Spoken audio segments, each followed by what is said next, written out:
ত্রিপুরা পুলিশের মহানির্দেশক অনুরাগ ধ্যান করে আকস্মিক মৃত্যুর পর রাজ্যের ভারপ্রাপ্ত ডিজিপি হিসেবে দায়িত্ব পেলেন সিনিয়র আইপিএস কর্মকর্তা জি.এস. রাও।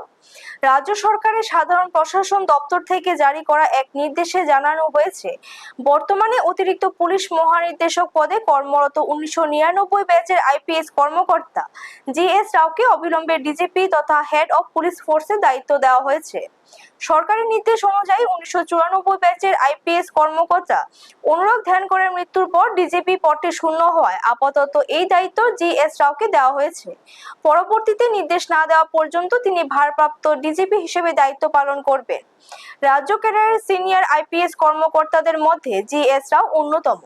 রাজ্যের আইন শৃঙ্খলা পরিস্থিতি ও পুলিশ প্রশাসনের কাজে যাতে কোনো ধরনের বিঘ্ন না ঘটে, সেই লক্ষ্যে দ্রুত এই অন্তর্বর্তীকালীন দায়িত্ব দেওয়ার সিদ্ধান্ত নেওয়া হয়েছে বলে জানা গেছে।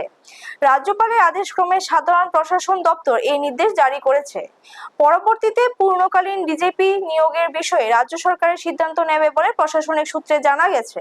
ব্যুরো রিপোর্ট, নিউজ তৎকাল 24।